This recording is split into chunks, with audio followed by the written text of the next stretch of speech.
آج ہم پڑھیں گے نماز استخارہ کے بارے میں۔ سجدہ صاحب کی طرح یہ بھی ایک ٹاپک ایسا ہے جس پر بے شمار سوال آتے ہیں اور اس کے بارے میں بہت سی غلط فہمیاں بھی پائی جاتی ہیں۔ تو آئیے دیکھتے ہیں کہ قرآن و سنت سے ہمیں کیا پتہ چلتا ہے اور اس کا صحیح طریقہ کیا ہے۔ لفظ استخارہ کا لفظی معنی ہوتا ہے کسی چیز میں سے بہتر کو طلب کرنا، خیر مانگنا۔ جیسے آپ دیکھ رہے ہیں نا، استخارہ جو ہے طلب الخیرتی، تو روٹ کیا ہے اس کا؟ خیر۔ اور استفعال پہ کیا معنی بن جاتا ہے؟ طلب کا، خیر طلب کرنا، خیر چاہنا۔ کہا جاتا ہے استخر اللہ یخر لک، اللہ سے استخارہ کرو، اللہ سے خیر مانگو، وہ تمہارے لیے خیر کا انتخاب کرے گا، وہ تمہیں بہتر دے گا۔ تو یہ ہے بیسک کانسیپٹ کہ اللہ سے بہتری کا سوال کرنا کسی بھی معاملے کی۔ اور اصطلاحی معنی کیا ہے استخارے کا؟ اختیار طلب کرنا، یعنی نماز استخارہ میں وارد شدہ نماز اور دعا کے ساتھ اللہ کے نزدیک جو بہتر اور اولا ہے، اولا کا مطلب افضل ہے، اس کام کی طرف پھرنا اور اس کو طلب کرنا۔ جب انسان کوئی اہم فیصلہ کرنے لگے تو اس موقع پر اگر اسے سمجھ نہیں آ رہی کہ کیا کرنا چاہیے تو اسے اللہ سے مدد مانگنی چاہیے اور بہتر انتخاب کی دعا کرنی چاہیے، باقاعدہ نماز اور دعا کے ساتھ۔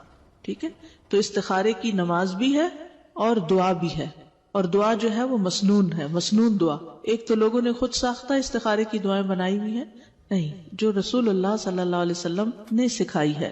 علماء کا اجماع ہے کہ نماز استخارہ سنت ہے۔ استخارہ کے مشروع ہونے میں حکمت یہ ہے کہ اللہ کے سامنے سر تسلیم خم کیا جائے اور طاقت و قدرت سے نکل کر اللہ سبحانہ تعالیٰ کی طرف التجا کی جائے تاکہ وہ دنیا اور آخرت کی خیر و بھلائی جمع کر دے، اور اس کام کے لیے مالک الملک سبحانہ تعالیٰ کا دروازہ کھٹکھٹانے کی ضرورت ہے۔ یعنی اللہ ہی ہے جو انسان کے لیے کسی کام میں دنیا اور آخرت کی بھلائی کو جمع کر سکتا ہے، اور اس کے لیے نماز اور دعا سے بڑھ کر کوئی چیز بہتر اور کامیاب نہیں، کیونکہ اس میں اللہ کی تعظیم اور اس کی ثنا ہے اور اس کی طرف قولی اور حالی طور پر محتاجگی کا اظہار ہے۔ جیسے قرآن مجید میں آتا ہے نا، وَاسْتَعِینُوا بِالصَّبْرِ وَالصَّلَاةِ، مدد مانگو صبر اور نماز کے ساتھ۔ تو کسی بھی اہم معاملے میں ہم کیا کرتے ہیں؟ مدد مانگتے ہیں اللہ سے نماز کے ساتھ اور اس مسنون دعا کے ذریعے۔ یاد رہے کہ انسان اللہ کا محتاج ہے۔ قرآن مجید میں آتا ہے یا ایھا الناس انتم الفقراء الی اللہ واللہ ھو الغنی الحمید، اے لوگو تم ہی اللہ کی طرف محتاج ہو اور اللہ ہی سب سے بے پرواہ تمام تعریفوں کے لائق ہے۔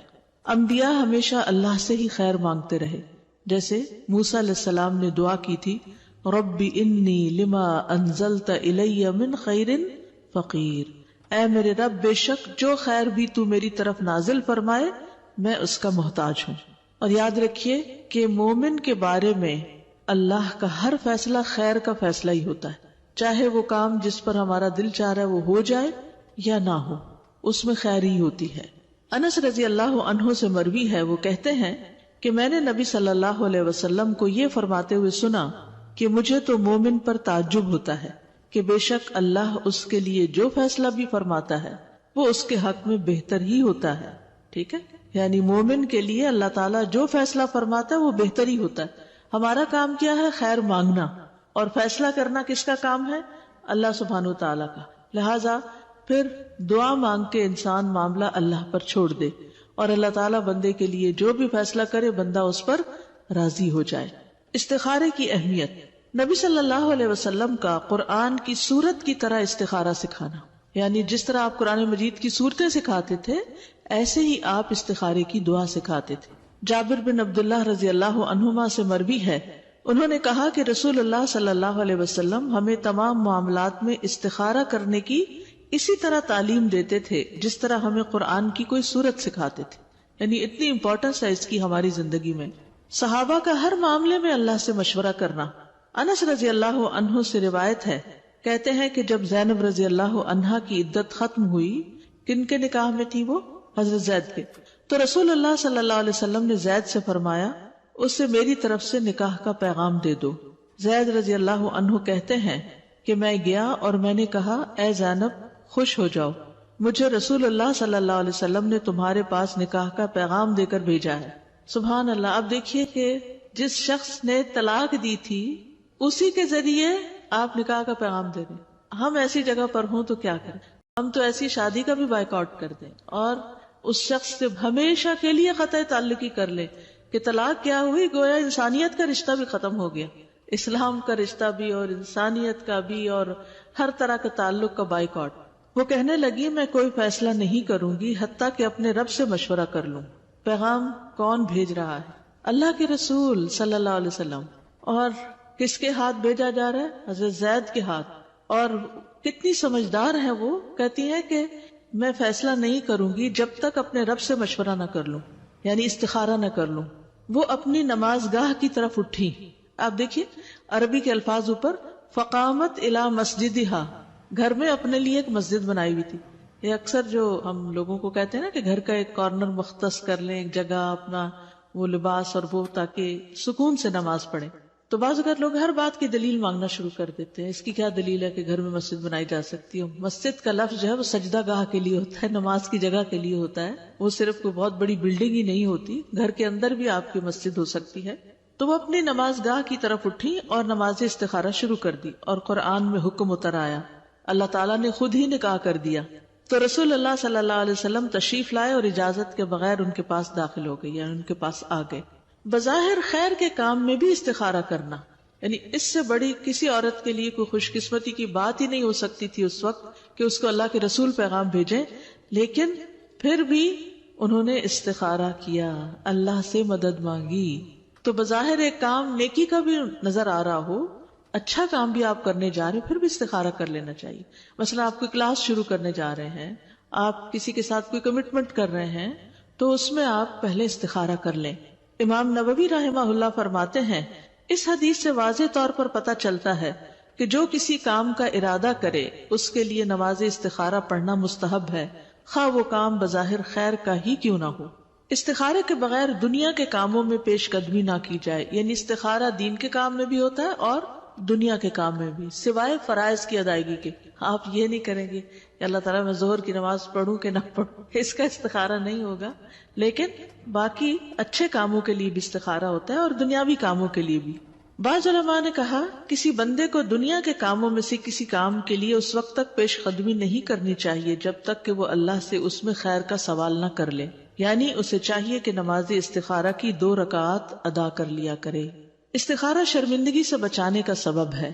ابن تیمیہ کہا کرتے تھے کہ جو انسان خالق سے استخارہ کرے اور مخلوق سے مشورہ کرے اور اپنے کام میں ثابت قدمی دکھائے، وہ کبھی پشیمان نہیں ہوگا، نادم نہیں ہوگا، شرمندہ نہیں ہوگا، ریگریٹس نہیں اس کو ہوگی. اور یہ بڑی اہم بات ہے کہ جب آپ کوئی کام کرنے لگتے ہیں نا اور استخارہ بھی کر لیتے ہیں، کنسرن لوگوں سے مشورہ بھی کر لیتے ہیں، اور اس کے بعد آپ اس کام کو شروع کر دیتے ہیں، پھر آپ دیکھتے ہیں کہ اس کا نتیجہ کچھ بہت اچھا نہیں نکلا، تو آپ پریشان ہونے لگتے ہیں کہ میں نے تو استخارہ کیا تھا، میں نے مشورہ بھی کیا تھا، سب کچھ تھا، پھر پتہ نہیں کیا ہوا.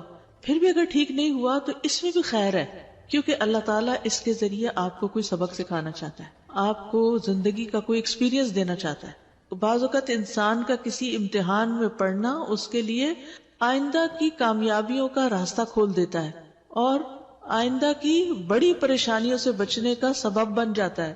کیونکہ انسان بعض اوقات غلطی سے وہ سیکھتا ہے جو خالی نصیحت سے نہیں سیکھتا.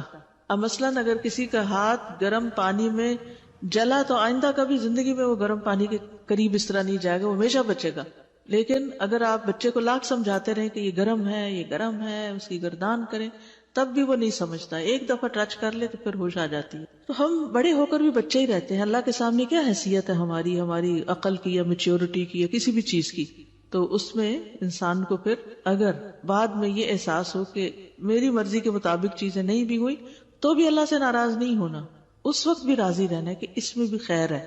ہو سکتا ہے کہ آپ یہ کام نہ کرتے، مثلا کہیں شادی کی نہیں بنی، تو ہو سکتا ہے آپ یہ نہ کرتے، کسی اور سے کرتے، وہ اس سے بڑی مصیبت ثابت ہوتا. تو اللہ نے اس بڑی بلا سے بچا لیا، چھوٹے مسئلے میں ڈالا.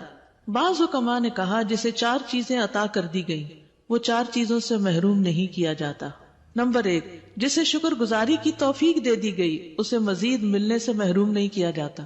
اس کو تو اور ملنا ہی ملنا ہے کیونکہ وہ شکر گزار ہے.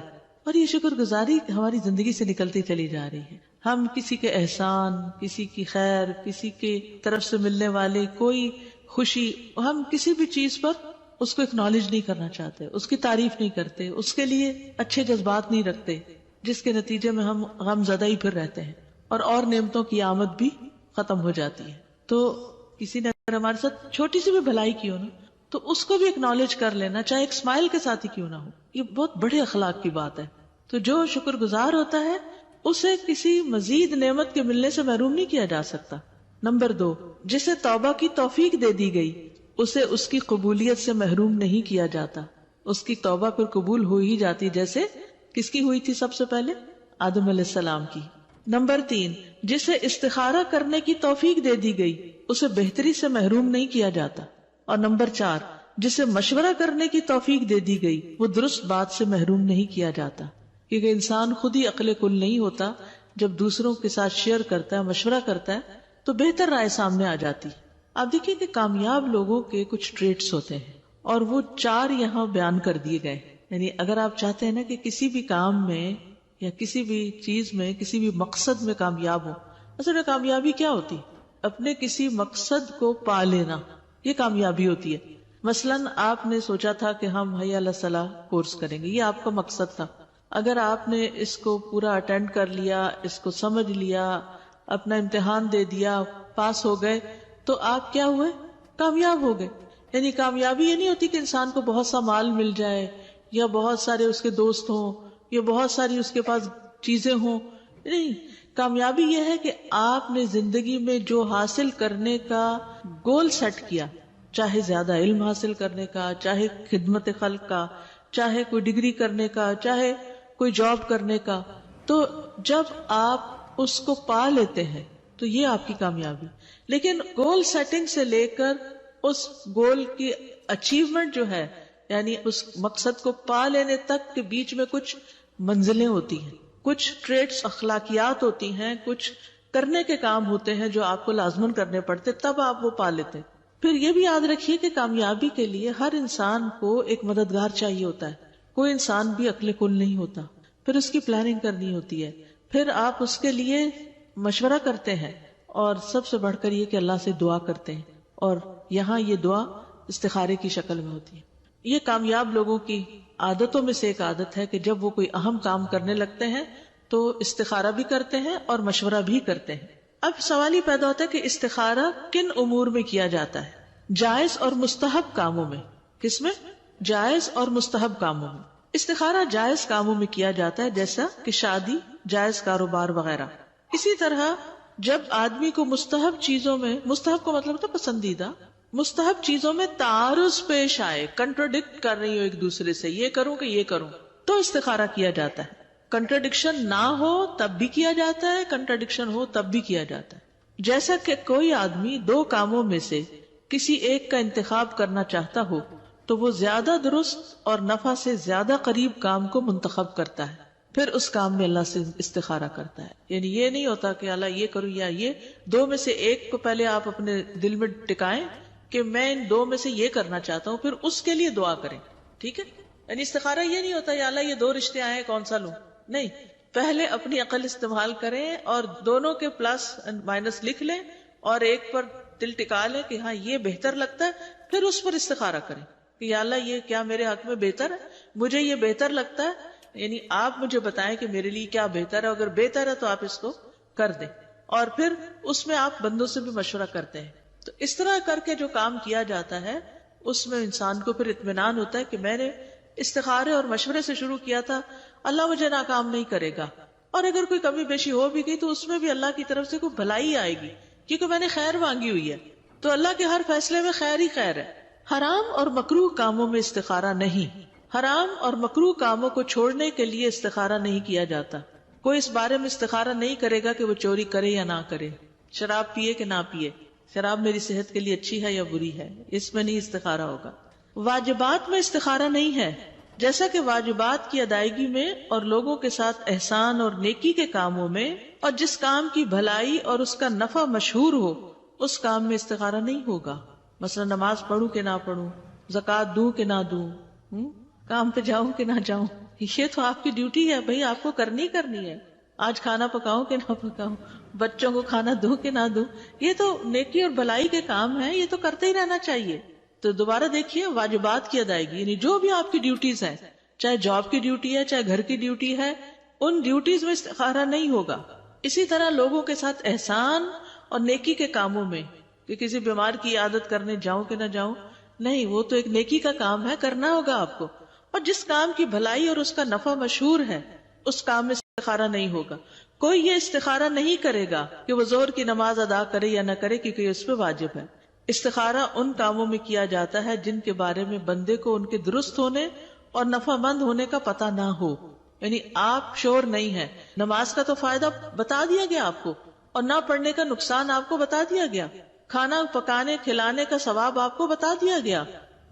اور اگر آپ مسکین کو کھانا نہیں کھلاتے تو اس کا نقصان قرآن میں بتا دیا گیا. ٹھیک ہے نا. لیکن جہاں تک واجبات اور نیکی کے کاموں کا تعلق ہے، جیسا کہ عبادات، تو ان میں استخارے کی ضرورت نہیں. جی آپ کا سوال تھا کہ کیا سفر کرنے سے پہلے بھی استخارہ کیا جائے گا؟ جی ہاں، جب آپ نے ارادہ کر لیا کہ مجھے اب جانا ہے اپنے رشتہ داروں سے ملنے کے لیے جہاں بھی کوئی ہیں، تو پھر آپ نیکی کا کام کرنے لگے ہیں. لیکن چونکہ سفر درپیش ہے اس میں، تو آپ اس کے لیے استخارہ کریں گے. استخارے کا وقت، کسی کام کا ارادہ کرنے کے ساتھ ہی اس کا وقت شروع ہو جاتا ہے. یعنی اس کے لیے صبح شام رات کوئی جیسے 5 نمازوں کے اوقات ہیں، استخارے کا کوئی خاص وقت نہیں ہے. جب آپ کے سامنے کام آیا تو آپ استخارہ کر لیں. جب آپ چیزوں میں سے کسی چیز کے کرنے کا پختہ ارادہ کر لیں اور جائز کاموں میں سے کسی کام پر پیش رفت کرنے کا پختہ ارادہ کر لیں، تو ارادہ کرنے کے ساتھ ہی استخارے کا وقت شروع ہو جاتا ہے. اس کی دلیل نبی صلی اللہ علیہ وسلم کا وہ قول ہے جو حدیث میں آیا ہے، اذا ہم، یعنی جب کوئی ارادہ اور پختہ عزم کر لے کہ یہ کرنا چاہتا ہوں میں. یہ بات سمجھنے کی ہے، بہت سے لوگ اس پوائنٹ کو نہیں سمجھتے. کیا سمجھ میں آیا؟ کہ جب 3-4 چیزوں میں سے ایک چیز آپ نے سلیکٹ کر لی، اور اگر آپ نے ابھی سلیکٹ نہیں کی تو ابھی استخارے کا وقت نہیں آیا. استخارہ ہوگا ہی اس وقت جب آپ ایک چیز کو پن پوائنٹ کر لیں، اچھا اب میں یہ کرنا چاہتا ہوں. ٹھیک ہے. جب تک آپ تردد میں ہیں، یہ کروں یا وہ کروں یا ابھی سمجھ نہیں آ رہی، تو تھوڑا وقت دیں اپنے آپ کو، جب تک کہ آپ کسی ایک چیز کی طرف چاہے 1% مائل ہو جائیں زیادہ دوسرے کی نسبت، تو پھر کیونکہ ان ڈیسائسونیس سے تو نکلنا ہوگا. پہلے ڈیسیژن لینا ہوگا، پھر استخارہ کرنا ہوگا. یاد رکھیے کہ ممنوع اوقات میں نماز استخارہ نہ پڑھی جائے. ممنوع اوقات وہ کون سے ہوتے ہیں؟ جیسے عصر یا فجر کے بعد، عصر کی نماز کے بعد، فجر کی نماز کے بعد استخارے کی نماز نہ پڑھی جائے.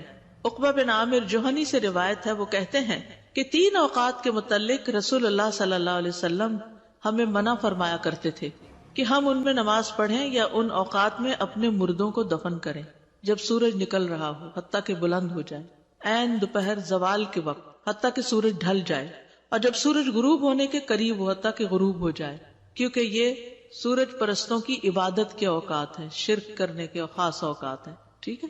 تو اس لیے ان 3 اوقات میں استخارہ نہیں کریں. عین دوپہر کے وقت ابھی زوال نہیں ہوا اور سورج اندر باہر نکلنے میں اور اندر باہر غروب ہونے میں. اگر معاملہ مؤخر نہ کیا جا سکے، یعنی ہائیسٹ لیول کی ایمرجنسی آ گئی ہے کوئی، تو ممنوع اوقات میں بھی استخارہ کیا جا سکتا. اگر استخارہ کسی جلد کیے جانے والے کام کے لیے کرنا ہو جسے مؤخر نہ کیا جا سکتا، مثلا فلائٹ جا رہی ہے اور آپ کو ٹکٹ بک کرنے ہیں اور ابھی کرنے ہیں، تو پھر آپ کو اس وقت بھی کر لینا چاہیے. تو ایسے وقت میں نماز استخارہ پڑھی جا سکتی. لیکن اگر ایسے سبب کے لیے استخارہ کرنا ہو جسے مؤخر کیا جا سکتا ہو، تو اس استخارے کو مؤخر کرنا ہی ضروری ہے، واجب ہے. اب یہاں تک کوئی بات ہو تو سوال کی. میری بہو نے پوچھا کہ 3 چیزیں ہیں، کوئی میرے معاملہ ہیں تو میں کیا کروں، کس طرح سے استخارہ کروں، لیکن میری بات سمجھ میں ہی نہیں آئی تھی. میں نے کہا بھائی اب میں تو نہیں کچھ کہہ سکتی ہوں، کل ہوگا معاملہ، لیکن آپ جو کہنے والی تھی بہرحال میں نے کہا اس میں سوچ لو کہ جس میں میرے سب میں بہتری وہ کر دو اللہ تعالیٰ. جی ہاں، یعنی چاہے تھوڑی سی بھی بہتری زیادہ نظر آئے نا تو پھر اس کو ذہن میں رکھ کے استخارہ ہوتا ہے. 3 چیزوں کا اکٹھا استخارہ نہیں ہوتا.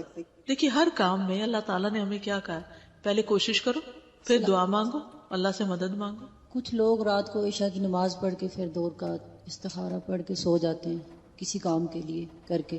تو وہ کچھ لوگ کہتے ہیں کہ رات کو خواب میں جب آئے تو سب چیزیں آ جاتی ہیں، اچھا ہے یا نہیں اچھا. تو ایسا کچھ بھی نہیں، اس طرح کچھ نہیں ہے نا، کچھ بھی نہیں. استخارے کا طریقہ نبی صلی اللہ علیہ وسلم کا سکھایا گیا طریقہ جابر بن عبداللہ رضی اللہ عنہما سے روایت ہے، کہتے ہیں کہ رسول اللہ صلی اللہ علیہ وسلم ہمیں تمام معاملات کے لیے استخارہ اس طرح سکھاتے تھے جیسے ہمیں قرآن کی کوئی سورت سکھایا کرتے تھے۔ آپ فرماتے تھے جب تم میں سے کوئی کسی کام کا ارادہ کرے تو فرض نماز کے علاوہ 2 رکعت نفل پڑھے، پھر کہے اے اللہ میں تیرے علم کے ذریعے سے خیر کا طالب ہوں، یعنی یہ دعا پڑھے آخر تک۔ اور یہ فرض نماز کے علاوہ نماز پڑھنی ہوگی، فرض کے بعد آپ نے یہ دعا نہیں پڑھ کے کام چلانا، الگ نماز ہے اس کی، ٹھیک ہے۔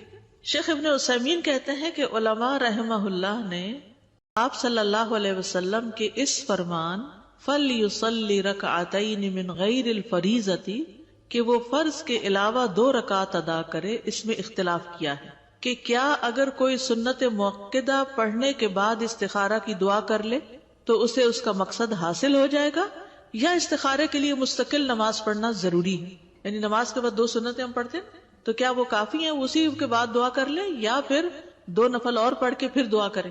جن لوگوں نے کہا من غیر الفریضہ کے الفاظ تمام نوافل حتیٰ کہ سنت مؤکدہ، تحیۃ المسجد اور تحیۃ الوضو بھی شامل ہیں، وہ کہتے ہیں کہ کفایت کر جائے گا، تو آپ سنت مؤکدہ کے بعد استخارہ کر لیں، اس میں ممانعت نہیں، کیونکہ نبی صلی اللہ علیہ وسلم نے فریضہ کے علاوہ استخارہ کرنے کا حکم دیا۔ اور جو کہتے ہیں کہ نبی صلی اللہ علیہ وسلم کا یہ فرمان دلالت کرتا ہے کہ استخارہ کے لیے مستقل نماز کا ہونا ضروری ہے، بس میرے نزدیک زیادہ قریب یہی ہے، یہی بات، یعنی اسی کا قول ہے جو کہتا ہے کہ استخارہ کے لیے خاص نماز ادا کرنا ضروری ہے، اس کے علاوہ کوئی اور صورت کفایت نہیں کرتی۔ یعنی سنت مؤکدہ تو اپنے ایک خاص الگ ہی مقصد کے لیے پڑھی جاتی ہے نا، یا وتر پڑھ رہے ہیں یا کچھ بھی، تو استخارہ اگر آپ کر رہے ہیں تو یہ ایک الگ چیز ہے، اس کے لیے الگ ہی نماز ہوگی۔ دائمی کمیٹی کے فتاوی میں آیا ہے کہ استخارہ کے لیے مستقل نماز مشروع کی جاتی ہے، کیونکہ آپ کا فرمان ہے کہ جب تم میں سے کوئی کسی کام کا ارادہ کرے تو اسے چاہیے کہ فرض کے علاوہ 2 رکعتیں ادا کرے۔ تو یہ کون سی 2 رکعتیں؟ یہ تھوڑی کا سنت مؤکدہ ادا کرے، ٹھیک ہے، یعنی خاص اسی کام کے لیے 2 رکعتیں ادا کرے۔ 2 رکعتوں میں قرات، کوئی ایسی دلیل نہیں ملتی جو اس بات پر دلالت کرے کہ نماز استخارہ میں کوئی خاص صورت یا متعین آیات کی تلاوت کرنی چاہیے، ٹھیک ہے۔ یعنی بعض لوگ کہتے ہیں نا علم نشرح پڑھو، کوئی کہتا ہے 10 دفعہ قل اللہ پڑھو، کوئی کچھ بتاتا ہے، کوئی کچھ، یہ سب لوگوں کی خود ساختہ باتیں اور انسان کو پریشان کرتی ہیں۔ دین نے ہمیں آزاد رکھا ہے، جو تمہیں آتی ہے سورت وہ پڑھ لو۔ اب اگر ہم کسی کو پابند کریں کہ سورت علم نشرح پڑھو تو اس بیچارے کو قل اللہ ہی آتی ہے تو کیا وہ استخارہ نہیں کرے گا؟ وہ استخارہ کرے گا، ٹھیک ہے نا۔ تو کوئی خاص مخصوص صورت نہیں ہے، رائٹ۔ صحیح بات کیا ہے کہ مسلمان جب نماز استخارہ پڑھے تو وہ دونوں رکعتوں میں سورت الفاتحہ پڑھے، پھر قرآن میں سے جو بھی اس کے لیے پڑھنا آسان ہو پڑھ لے۔ جب بن باز سے نماز استخارہ کی کیفیت کے بارے میں سوال کیا گیا تو انہوں نے کہا اس کی کیفیت یہ ہے کہ 2 رکعت نماز پڑھی جائے جیسے کہ باقی کی نفلی نماز ہوتی، ہر رکعت میں سورت فاتحہ پڑھے اور قرآن میں سے جو بھی اس کے لیے پڑھنا آسان ہو وہ پڑھے اور پھر دعا کرے۔ سلام کے بعد استخارے کی دعا پڑھنا، یہ بھی ایک سوال ہوتا ہے کہ یہ دعا اتحیات کے بعد پڑھ لی جائے، سلام سے پہلے یا بعد میں پڑھی جائے۔ دعا استخارہ میں مشروع یہی ہے کہ نماز سے فراغت کے بعد دعا کی جائے، اور یہ جمہور علماء کا موقف ہے، علماء کی اکثریت یہی کہتی ہے۔ بن باز کہتے ہیں کہ ایک مسلمان کے لیے مشروع یہ ہے کہ جب وہ نماز استخارہ پڑھے تو سلام پھیرنے کے بعد دعا مانگے، کیونکہ آپ کا فرمان ہے تو جب تم میں سے کوئی شخص کسی کام کا ارادہ کرے تو وہ فرائض کے علاوہ 2 رکعتیں پڑھے، پھر کہے اللہم انی استخیرک بعلمک۔ تو 2 رکعت کب پوری ہوگی؟ سلام پھیرنے کے بعد ہوگی۔ کیا 2 رکعت پڑھے بغیر صرف دعا پڑھ سکتے؟ یہ بھی سوال آتا ہے، ٹھیک ہے نا۔ یہ واضح ہی ہے کہ استخارہ کی 2 رکعت ہوتی، پھر نماز کے بعد دعا کی جاتی ہے، لیکن اگر مسلمان نماز پڑھنے کی طاقت نہ رکھتا ہو تو کیا نماز کے بغیر صرف استخارے کی دعا ہی پڑھی جا سکتی ہے؟